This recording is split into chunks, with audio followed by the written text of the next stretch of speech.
ஒரு நூலு ரெண்டு நூலு அறுந்து போச்சுன்னா முடிச்சு போட்டு தறி நெஞ்சிடலாம். நூலு முச்சோட அறுந்து போச்சுன்னா எப்படி தறி நெய்கிறது? ஐயோ, கவுண்டர் விட்டு ஆம்பளைகளே அடுத்த விட்டு பொண்ணுங்களை திரும்பி பார்க்க மாட்டாங்கன்னு பெருமைப்பட்ட காலம் போய் கவுண்டர் விட்டு கன்னி பொண்ணு எவனோ ஒரு மகன் தெரியாதவனுக்கு முந்தி விரிச்சுட்டான்னு ஊரு பேசுற மாதிரி வச்சுட்டியே. ஆறுல சனின்னா அர்ச்சனை பண்ணிடலாம், நீ பேர்லயே சனிய வச்சுக்கிட்டு இருக்கிறியே. யாருடி? யாரு உன் வயிற்றுல வளர அந்த பிள்ளைக்கு அப்ப யாரு? ஐயா சொல்லு, ஐயா சொல்லுடி. ஆத்தா கிடந்து இப்படி தவிக்குது இல்ல, யாருன்னு உன் வாயை திறந்து சொல்ல முடியும்? வழி தவறி நடந்தாலே என் மகன் ஒத்துக்க மாட்டான். நீ இப்படி மர தவறி போய் வந்து நிக்கிறியே, இது அவன் எப்படி தாங்க போறான்? நான் என்ன பண்ணுவேன்? இத நான் என் பிள்ளைகிட்ட எப்படி சொல்ல போறேன்? என்னாச்சு? என்ன நடந்தது ஆத்தா? என்ன நடக்கல? உரம் பாஞ்ச ஒன்றரை உடம்பு ஓடாகிற மாதிரி ஒரு காரியத்தை செஞ்சு போட்டு வந்து நிக்கிறாளே, இத நான் உங்ககிட்ட எப்படியா சொல்ல போறேன்? கவுண்டரையா, பள்ளி பொண்ணு உண்டாயிருக்கையா.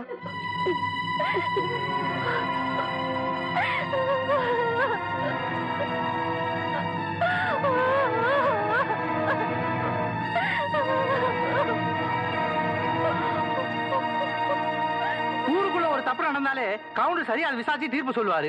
இப்ப தான் வீட்டுக்குள்ளேயே நடந்தத விசாரிச்சு சொல்லாமலா இருப்பாரு?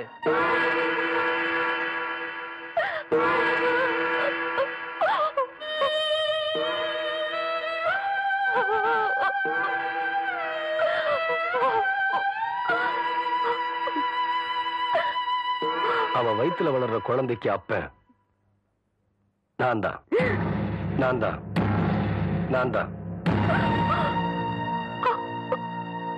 பெரிய மனுஷன் வீட்டு விஷயம் இப்படித்தாப்பா, பொண்டாட்டி இருக்கும் போதே இன்னொன்னு வச்சுக்குவாங்க. இது கவுண்டர் விஷயத்துல உண்மையாயிடுச்சு பத்தியா?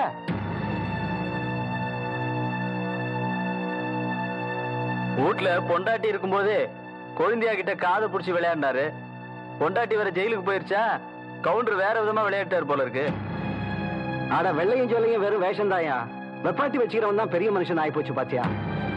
இது என் வீட்டு விஷயம், இதுக்கு மேல யார் பேசினாலும் நல்லா இருக்காதுன்னு நினைக்கிறேன். வாவுல உள்ள போலாம். டேய் தவசி, நில்றா. அவளை எப்படி பாத்துக்கணும்னு எனக்கு தெரியும். இந்த வீட்டு கௌரவத்தை காப்பாத்துறதுக்காக ஒருத்தனை வெட்டி போட்டுட்டு ஜெயிலுக்கு போனாலே அவதான்டா என் புள்ள. அவ காப்பாத்துற கௌரவத்தை தெருவுல கொண்டாந்து நிறுத்திட்டியே. நீ எனக்கு பிள்ளையும் இல்ல, நான் உனக்கு ஆத்தானும் இல்ல, இந்த வீட்டுல உனக்கு இடமும் இல்ல. போயிரு. இன்னொரு தடவை என்ன ஆத்தானு கூப்பிடாத, என் மூஞ்சில முழிக்காத, போயிரு.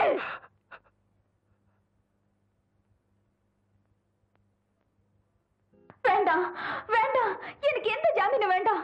தயவு பண்ணி என்ன தொந்தரவு பண்ணாதீங்க, என்ன விட்டுருங்களே. என்னம்மா இது? உங்க வீட்டுக்காரர் தவசி எவ்வளவு நல்ல மனுஷன், அவருக்காகத்தாமா இந்த ஜாமீனையும் எடுத்திருக்கேன். ஏம்மா வேண்டாங்கிற?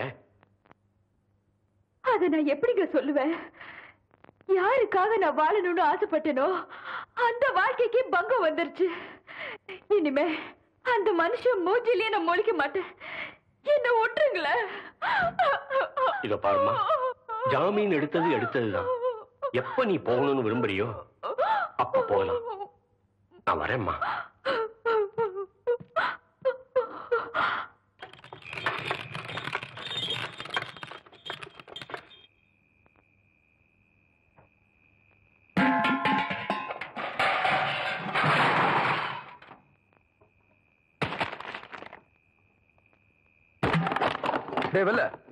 என்ன இதெல்லாம்?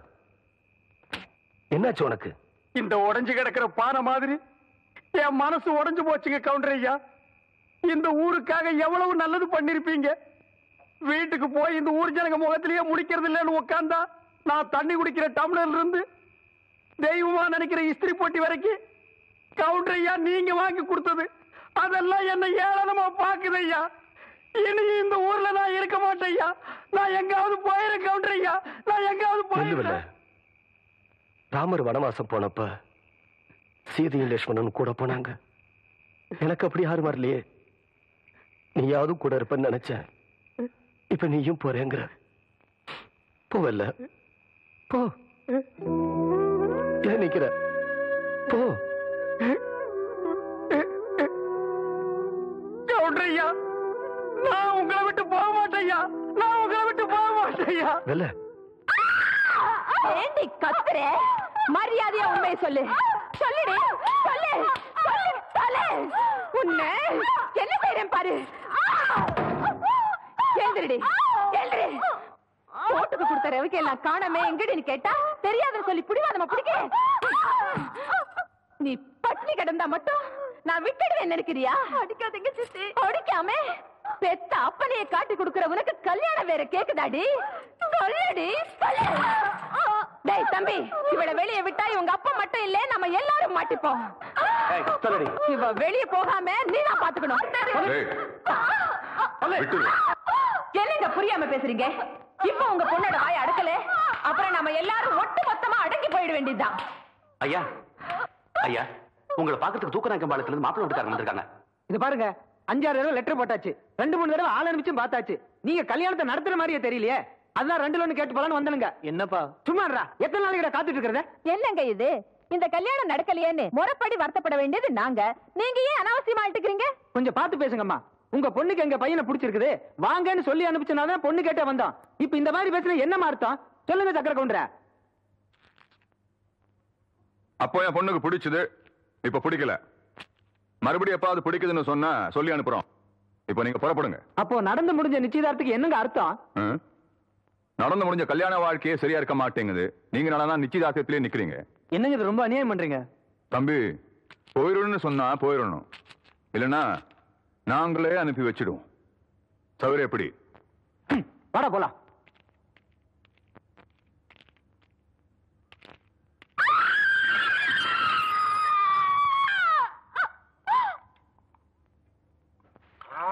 நான் துவைக்கிற இடத்துலதான் இந்த எறும்பாட்டை விடுவாங்க, அருவி கட்டுவாங்க.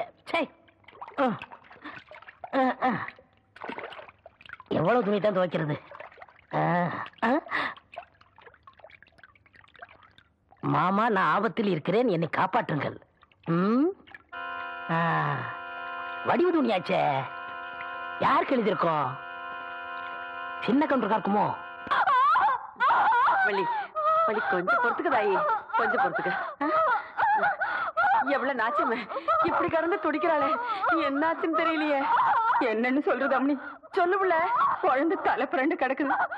2 உசுர்ல 1 உசுரத்தான் காப்பாத்த முடியும். சொல்ல வேண்டியவங்களுக்கு சொல்லி அனுப்பிச்சிடுங்க அம்மனி.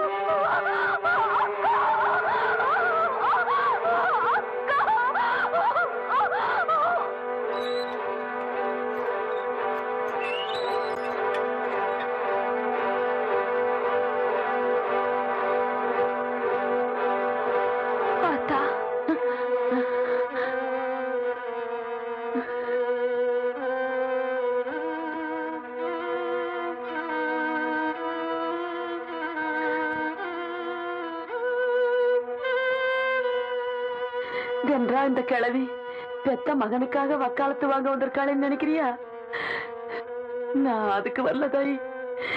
நீயும் மாலஸ்தீன்னு எனக்கு தெரியாதா? நீ அம்மாவா இருந்த ஆளாக்கு நீயே உங்களோட தங்கச்சி. அவ இப்ப அம்மா ஆக போறா. ஈருசுக்காரி, முத பிரசவம். எவ்வளவுதான் கோபம் இருந்தாலும் அதை காட்டுறதுக்கு இது நேரம் இல்ல தாயி. கவுண்டரையா, கடுதாச்சி வந்துருங்க.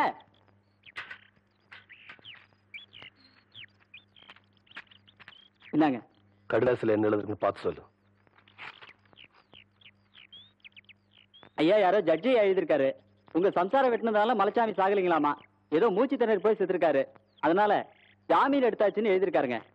எப்படி இறந்தான்னு எழுதியிருக்காரு? மூச்சு திணறி செத்துட்டானுங்களா?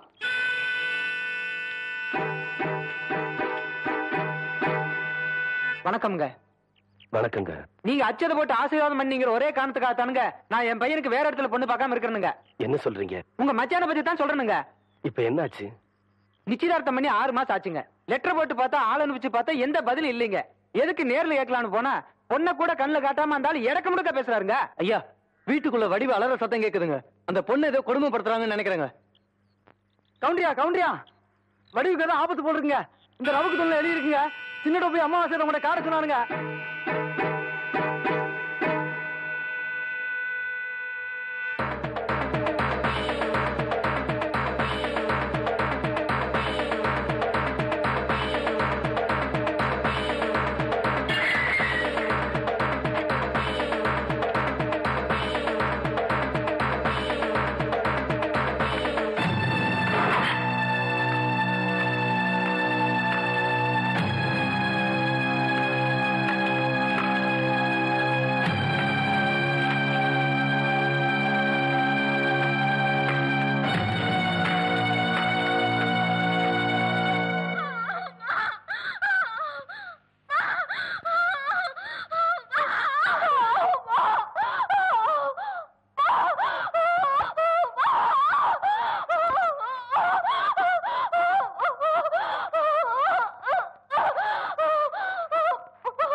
நில்லு.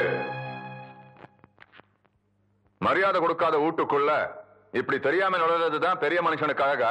சம்பந்தப்பட்ட விஷயத்துல மட்டும்தான் இந்த சின்ன கவுண்டன் தலையிடுவான். எங்க அக்கா பொண்ணு வடிவு எங்க இருக்கா உடனே தெரிஞ்சாங்கன்னு அவளை சேர்க்க வேண்டிய இடத்துல சேர்த்தாகணும்.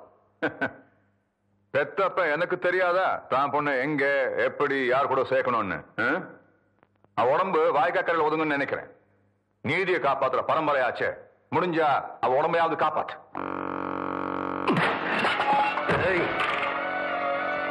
அவ உசுருக்கு ஏதாச்சும் ஆச்சு உன்னை உருத்தெரியாம அடிச்சிருவேன். ஜாக்கிரதை.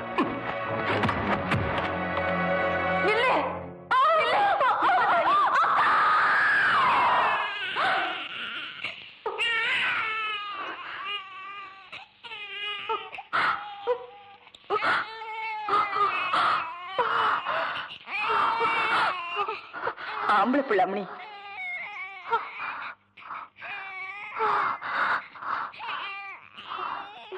என்னக்கா அப்படி பாக்குற? இது முறை தவறி பிறந்த குழந்தைதாக்கா.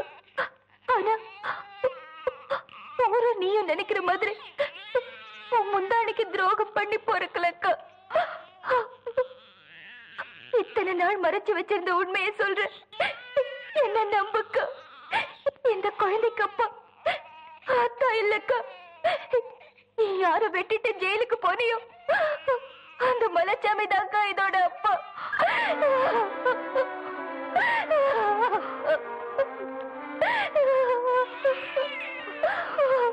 செத்து போன மலைச்சாமியோட உடம்பு வந்திருக்குன்னு சொல்லி அத்தா ஊர் சுடுகாட்டுக்கு போனாரு.